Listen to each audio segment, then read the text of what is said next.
Welcome to Authors Revealed. I'm Becky Anderson. We have so been anticipating this author event. It's Gavriel Savit, and his new book for young adults is called Anna and the Swallow Man. You're going to love this one, and so will adults. It's a beautiful, beautiful read.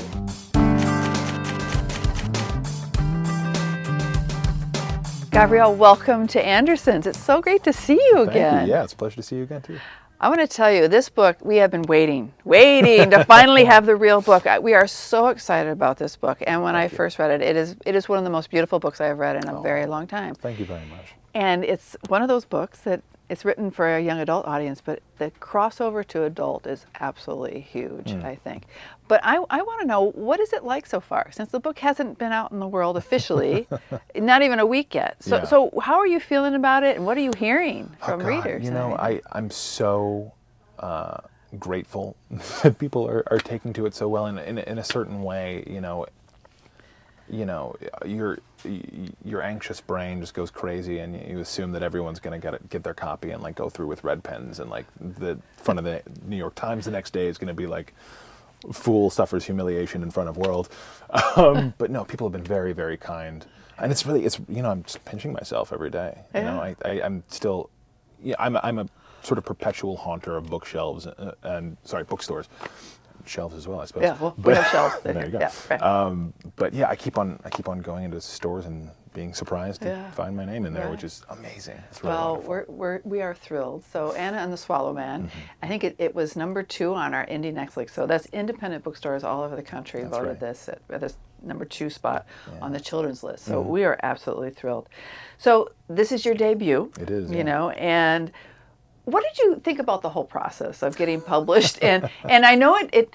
What makes me sick about this, that you said it didn't take you very long when I talked to you before, and we'll talk about that later. But knowing that, how was the whole process of getting published? Was it what you thought, or is it different?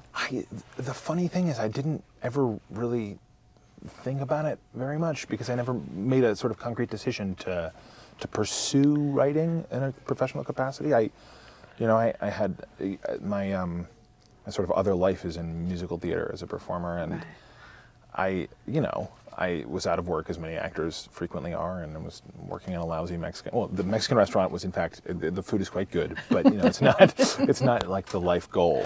Right. Sure. And yeah, I sort of got bored and started playing around with an idea, and it turned out to be pretty good, and so I sort of started to take the next steps that everyone seems to think are appropriate. I started querying agents, and that went well, and then we started sending the manuscript to editors, and that went well, and then one thing leads to another, and here I am. It's really been an incredible kind of roller coaster ride for me because I had no idea what to expect. Right. Yeah, it's been crazy. But everyone at Random House was great to work with, I'm assuming, because wonderful. you're talking about the largest publisher in the world now. Right. So they're that's tremendously wonderful, supportive, just lovely human beings. I know that I'm probably like morally obligated to say something like this, but I genuinely have not run into a single person who's not just a joy to work with. Well, you're on the friendlier side of publishing. Not that the other side is unfriendly, right. But I think in children's publishing there are people who just have such a passion and joy, and then there is on the adult side, but it's just a little different. Sure. Okay. Yeah. So where did the seeds for this story start to grow?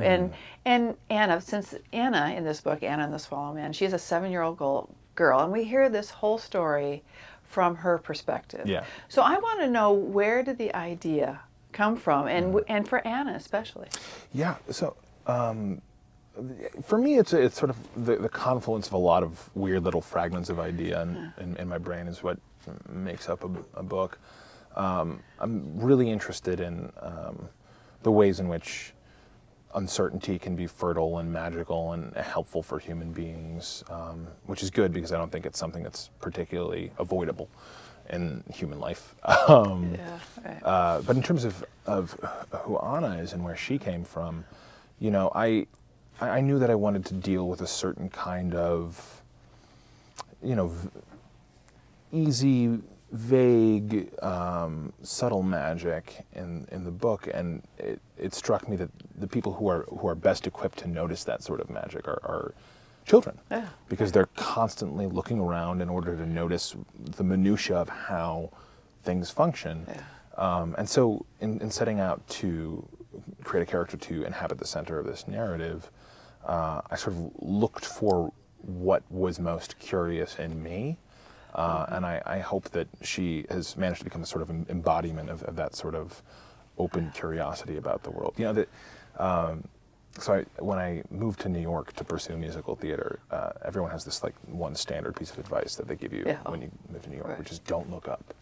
You know, don't look up at the buildings, because then you look like a tourist and you don't look like a native New Yorker. Of course. And you know, for me, Anna is the part of all of us that says, nah, forget about it. I'm looking up at the buildings. Right. They're great. They're interesting. Why not? And that's, you know, I try to cultivate that in my life as much as possible.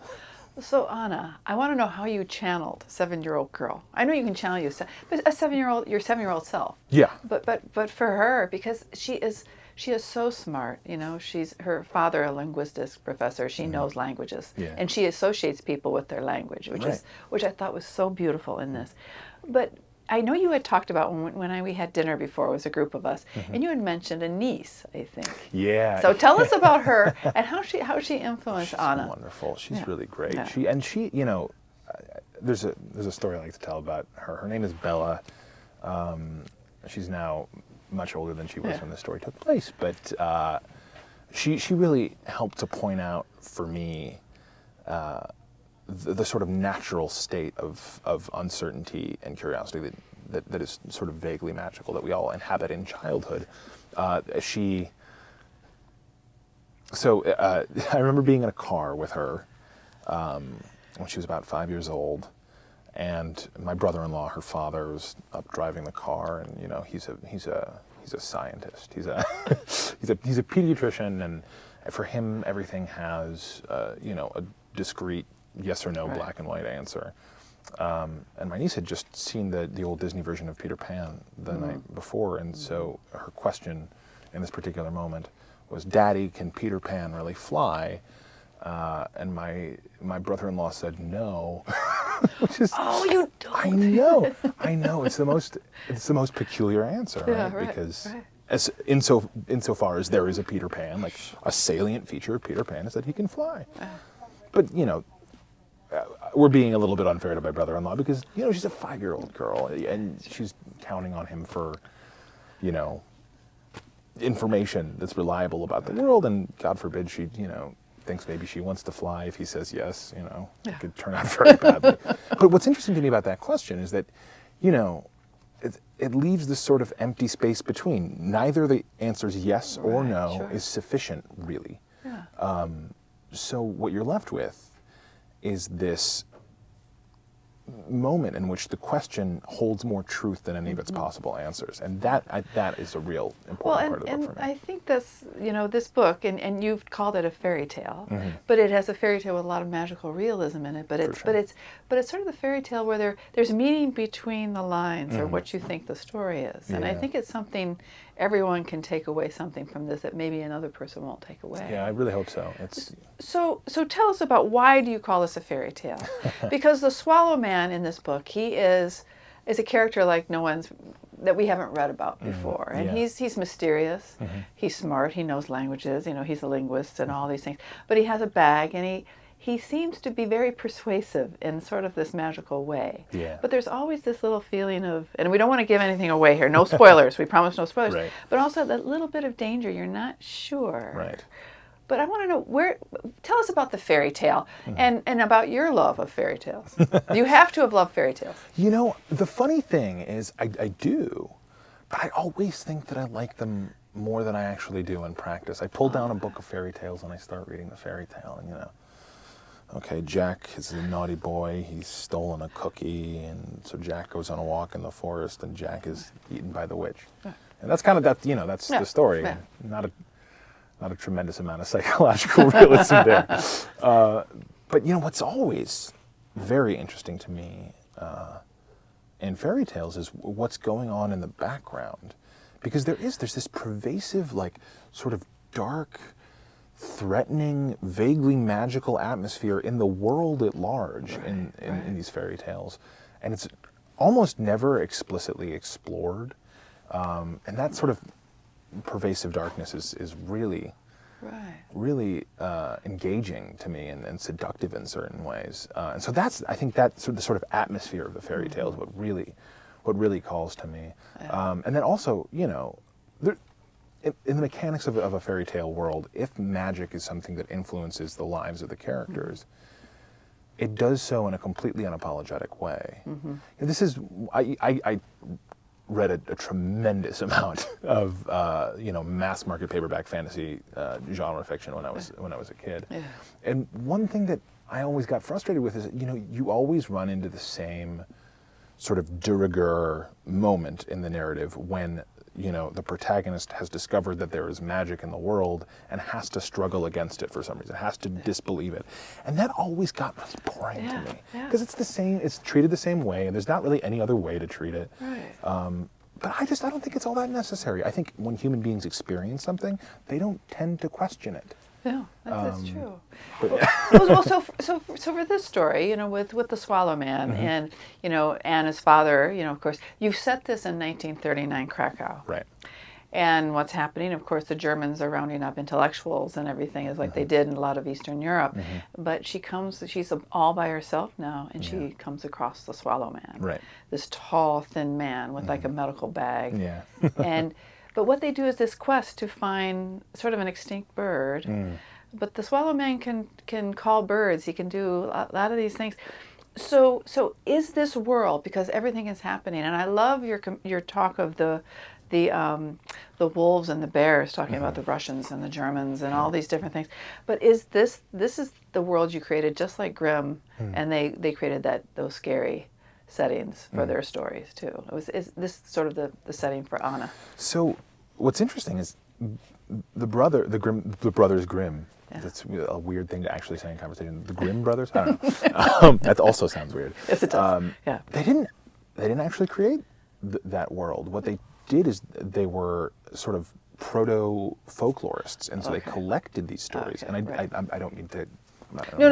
I think it's very meaningful because in the same way, I feel like the atmosphere of my book is something that I'm not trying to invent. It's something that I'm trying to describe. It's an experience of a lived world in which there is actual danger and actual violence that may or may not have any discernible logic behind it, but also little tiny moments of transcendent magical beauty.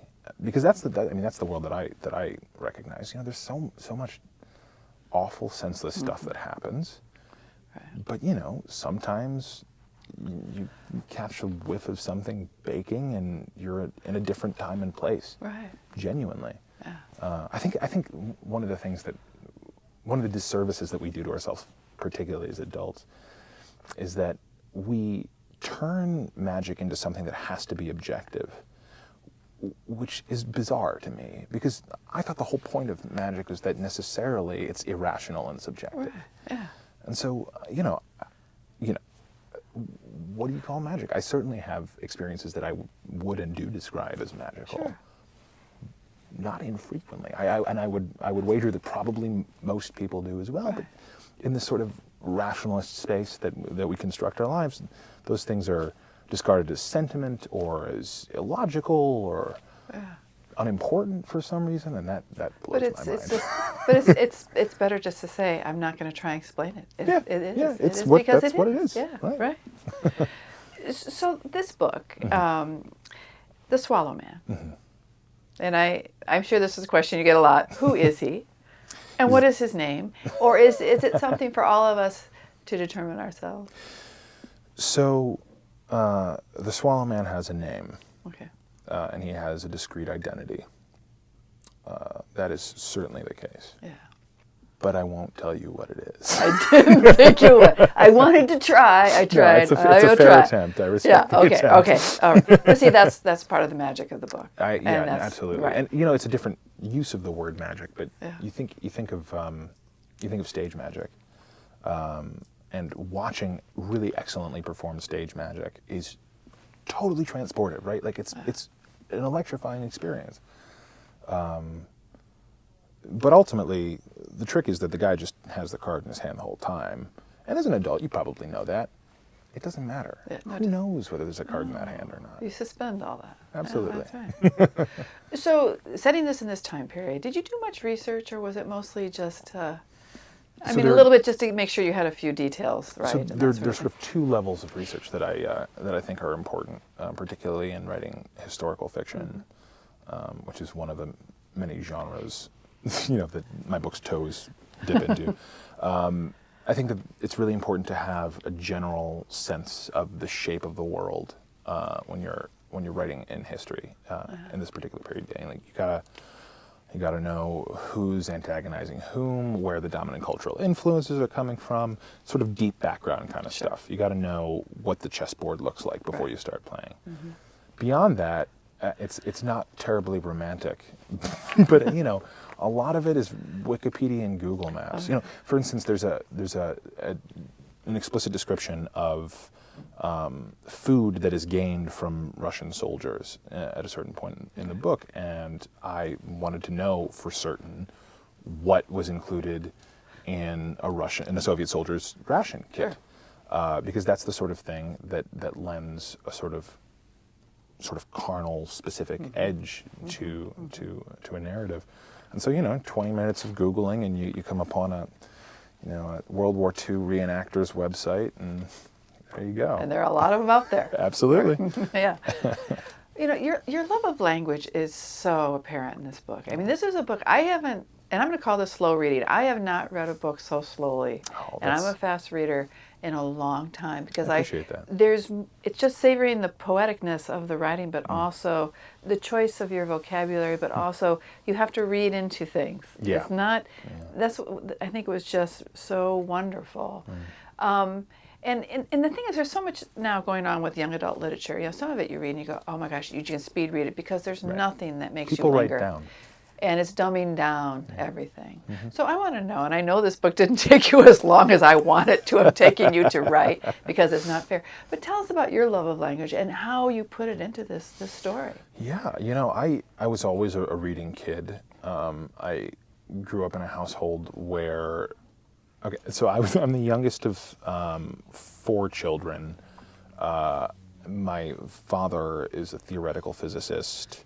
My mother is a cello teacher, and I grew up in a university town, so there was always a lot of very specific, very exercised debate around the dinner table, which is wonderful, because you get into this position where if you're not expressing what you think precisely, then it'll be dismissed. And when you're the youngest, if you're not expressing it precisely and loudly, and it'll be dismissed. Yes, there is that birth order. Right, you have to get it in there. So, in the story, as the Swallow Man comes across Anna, and she follows him out into the woods, and basically they are traveling, and you lose sense of the measurement of time, because you don't really know how long it's been. Right.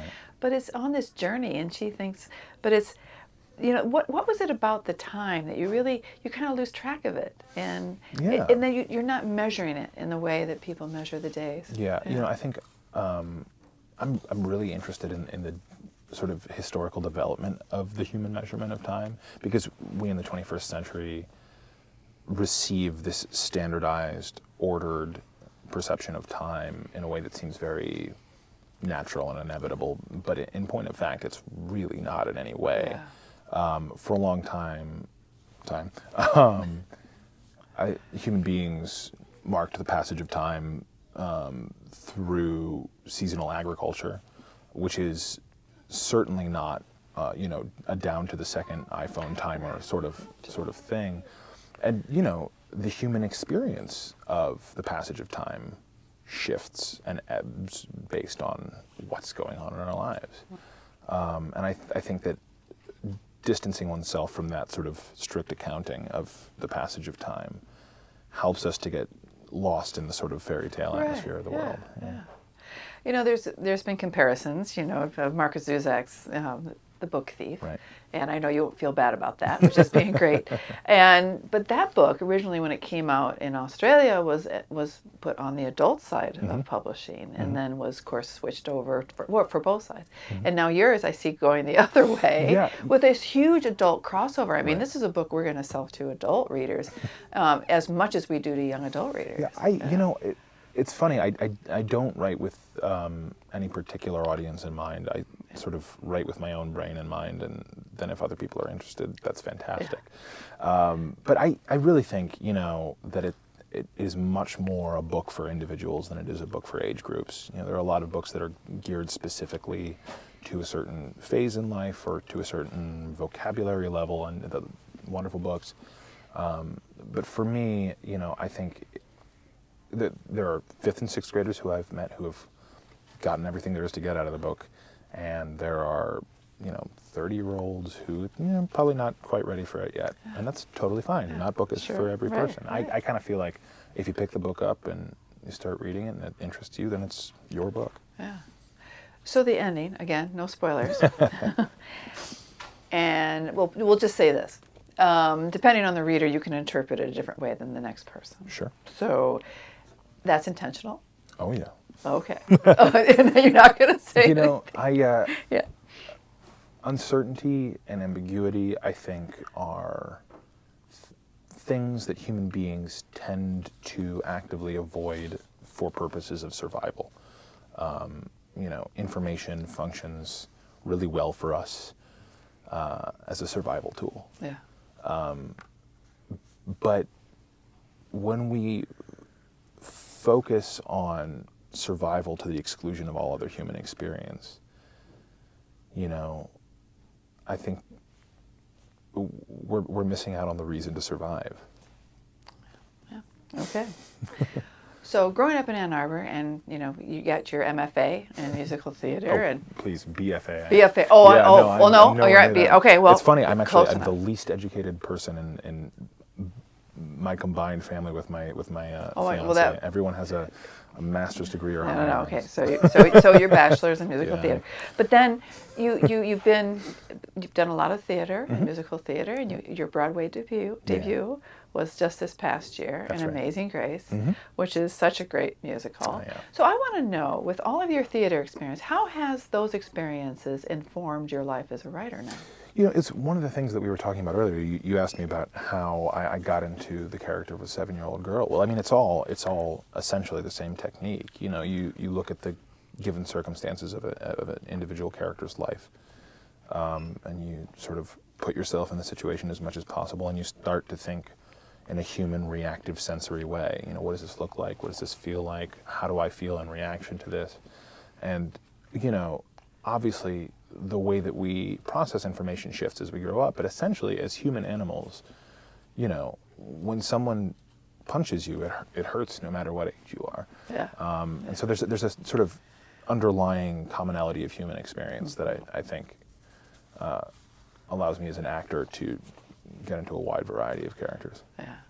So knowing it when you were growing up, okay, did you think of being a writer, or was it always thinking about being a theater? Being the youngest, I can figure out why you became an actor or a musical. Yeah, I got interested in theater in high school. Okay. I did my first show at the end of middle school, and I sort of started pursuing it more seriously in high school. And that was the goal. I never really came at writing as a sort of professional goal. I've always, as a reading kid, I've always been someone who plays around with stories, but it was never something that was a serious goal for me. And this is something that I try to mention to kids at school visits as much as I can, which is that you should do what interests you when it interests you. Yeah. That we have this tendency to lock ourselves into consistent life paths so early, and that can be really great for some people, but it doesn't have to be. Yeah. The state of affairs for everyone. Right. So I know doing school events are new too, just with this, and you did some a few weeks ago with that before the book was actually out. But yes. now you did a couple more with us today. So what are kids telling you? And I know these have been middle schools, probably 8th graders or whatever. What are they telling you about the book? And are you surprised by some of their interpretations or their feelings about the book? Because it's different to have, say, a 13-year-old express this book to you than it would be a 30-year-old. Yeah, no, absolutely. Yeah. I'm very much looking forward to having a lot of interactions with kids on this topic. It's a very recent publication. It just came out last Tuesday, and so a lot of kids haven't had the opportunity to read it yet. Yeah. But I did have it was also a pre-publication school visit. The librarian had handed around the advanced reader copy, and that was really very rewarding because it was, as it happened, 5th and 6th graders. And I sort of gave them my whole spiel about uncertainty and the sort of fertility of not knowing. And one little girl raised her hand and she started talking about how she had been unsatisfied by the ending, but then now hearing me listen to how it can be a good thing not to know things, maybe she thinks. So that was tremendously satisfying. Yeah, no kidding. Yeah. So, I ask this, especially of a book that I can visually see and want to see. Now, I don't know if it's been optioned, but, I kept thinking, like, who could play the Swallow Man? Oh, yeah. Okay. Any choices? God, I like to play this game a lot in my life as well as in my writing. And for me, my sort of dream would be to somehow cross Adrian Brody with Daniel Day-Lewis. See, I was thinking Adrian Brody for sure. Okay. Oh, Daniel Day-Lewis. Oh, yeah. You see what I'm saying? Daniel Day-Lewis would be really good too. I know. There's also a really remarkable actor who's done much of his work in theater, but has begun to do more and more film work now, named Mark Rylance, who. Oh yeah. Oh my gosh. I'm convinced that he could play literally any part ever, the Swallow Man included. Well, he's done so much stage, and he just was in the British Spies. Yes, which fantastic. He was fantastic. He was fantastic in it. Yes, he was fantastic. That was really. So, Gavriel, what do you hope that readers, no matter if you are 12, 11, 13, or if you're an adult reader, what do you hope these readers will take away from reading Anna and the Swallow Man? So this is a difficult question to answer because no matter what I say, it's going to be something of a compromise. Because I'm glad to say what I think my answer to the question would be, but it's reading a book is not unlike experiencing a piece of theater, which is to say that it's the experience as a whole that creates a sort of mind, body, spirit reaction. And I'm aiming for such a sort of integrated, fulsome human reaction as much as I can, but I think it's really based around the magic and the value of uncertainty. All right. Yeah, don't say any more. That's plenty. Well, Gavriel, thank you so much, and I just want to thank you. Your debut novel is absolutely brilliant, and thank you for bringing it to us. Yeah, it's my pleasure. Thank you for reading it. And thanks for talking with me. Of course. What a great conversation with debut author Gavriel Savit and his new book called Anna and the Swallow Man. This is great for young adults and adults too. It is beautifully written, a book you will remember for a very long time. Thanks for joining me on Authors Revealed.